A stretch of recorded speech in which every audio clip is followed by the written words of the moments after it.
안녕하십니까, 유니크도입니다. 오늘은 유도를 하실 때 기본적인 움직임에 대해서 알려드리겠습니다.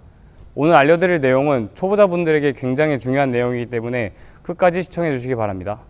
오늘은 맞잡기와 그리고 반대 잡기랑 할 때 두 가지에 대해서 알려드리겠습니다.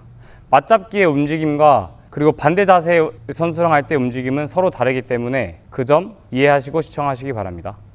일단 첫 번째는 맞잡기와의 움직임입니다. 맞잡기와 대련을 할 때 내가 상대한테 소매를 먼저 잡혀서 불리한 상황이 됩니다. 보통 여기서 초보자분들은 상대가 가는 방향으로 따라가게 됩니다. 이런 식으로 상대가 가는 방향에 내가 따라가기 때문에 기술을 걸려서 넘어가게 됩니다. 이렇게 불리하게 잡힌 상황에서는 상대가 가려고 하는 방향이 아니라 내가 원래 가야 되는 방향으로 가는 겁니다. 상대는 나를 왼쪽으로 데려가려고 합니다. 이건 오른쪽 선수 기준입니다. 오른쪽 선수는 나를 왼쪽으로 데려가려고 합니다. 이런 식으로.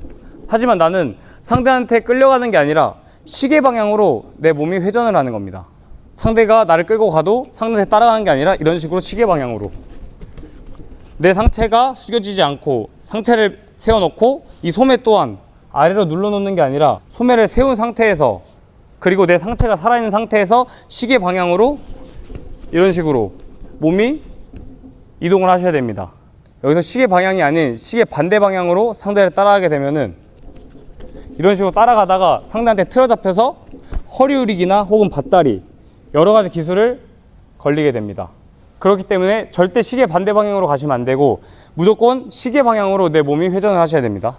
그리고 상대가 나를 틀어잡으러 올라오려고 해도 내 양손이 이런 식으로 살아있으면 이 상대가 올라오는 팔을 조금 더 효율적으로 방어할 수 있습니다. 이런 식으로 올라오는 상대 팔을 방어할 수도 있고, 내가 상대 움직임에 따라가지 않기 때문에 상대한테 기술을 걸릴 확률이 굉장히 줄어들게 됩니다. 그리고 이 반대로 내가 상대를 잘 잡았을 때, 내가 상대를 잘 잡았는데 내 몸이 오른쪽으로 이동하시면 안 됩니다. 이런 식으로.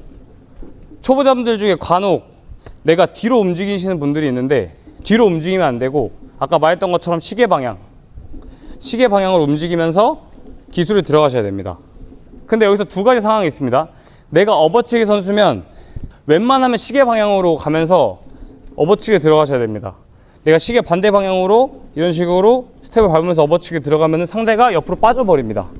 시계 반대 방향으로 걸어가다가 기술을 들어가면 이런 식으로 기술을 실패할 확률이 굉장히 높아집니다. 하지만 내가 여기서 시계 방향으로 몸이 움직이게 되면은 여기서 내 몸만 회전을 해도 이런 식으로 상대한테 기술을 쉽게 들어갈 수 있습니다. 하지만 틀어잡기는 시계 반대 방향으로 움직이셔도 됩니다. 그 이유는 허리 후리기나 허벅다리 할 때는 내가 시계 방향으로 돌면서 기술을 들어가는 경우도 있지만 이것보다는 시계 반대 방향으로 돌면서 내가 회전하는 원심력을 이용해서 기술을 들어갔을 때 상대를 조금 더 쉽게 맺힐 수 있습니다. 시계 반대 방향으로 이런 식으로 돌면서 내 몸이 회전을 하는 힘을 이용해서 이런 식으로 허리 후리기 들어갈 수도 있고, 혹은 내 몸이 돌면서 이 도는 회전력을 이용해서 허벅다리 후리기를 들어갈 수도 있고, 그렇기 때문에 손기술과 허리기술이 들어갔을 때 이 내 몸의 움직임은 서로 달라질 수 있는 점 이해하시기 바랍니다. 그렇다고 제가 오늘 보여드린 이 움직임이 정답은 아닙니다. 제가 선수 생활하면서 실제로 겪고 느껴봤던 걸 알려드리는 거기 때문에 이거보다 자기한테 더 잘 맞는 그런 동작이 있다면 본인에게 잘 맞는 걸 하시기 바랍니다.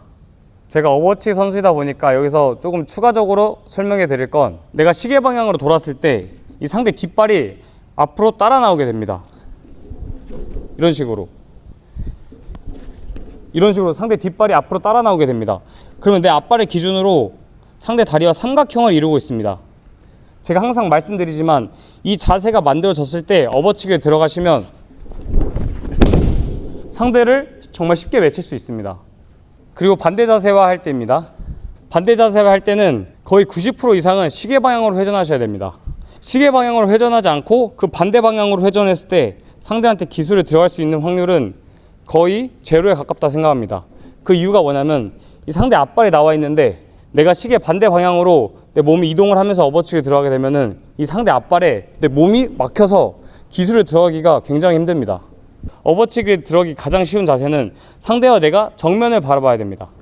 조금 전에 말씀드렸던 것처럼 내 앞발의 기준으로 상대 다리와 삼각형을 이루셔야 됩니다. 그 자세가 되려면 내가 무조건 시계 방향으로 몸이 회전하셔야 됩니다. 이런 식으로. 지금 내 앞발 기준으로 상대 다리와 삼각형이 만들어져 있습니다. 이 자세에서 업어치기 들어가셔야 됩니다. 근데 상대가 바보가 아니고서야 내가 앞으로 돌아 나왔을 때 상대 또한 앞발을 뒤로 짚게 됩니다. 이 자세가 되기 때문에 여기서 업어치기 들어가려고 하면은 이 상대 앞발에 막혀서 기술을 실패하게 됩니다. 그래서 여기서는 발기술을 응용하셔야 됩니다. 내가 앞으로 돌아 나오면서 상대한테 안뒤축 후리기 하는 겁니다. 앞으로 돌아 나오면서 안뒤축 후리기를 하고 이때 업어치기를 들어가셔야 됩니다.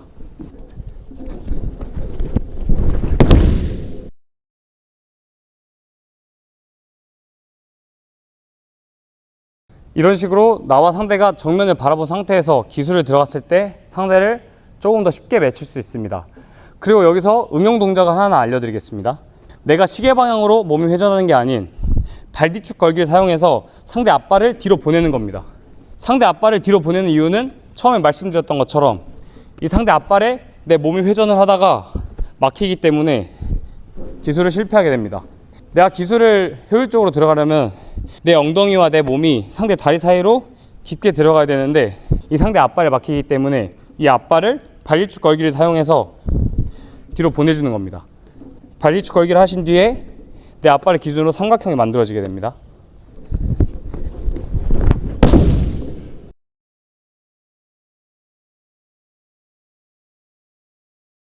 이 외에도 실전에서 사용할 수 있는 그런 동작이나 움직임이 굉장히 많습니다. 오늘 영상을 보시고 궁금한 내용이나 보고 싶은 영상 있으시면 댓글 남겨주세요. 감사합니다.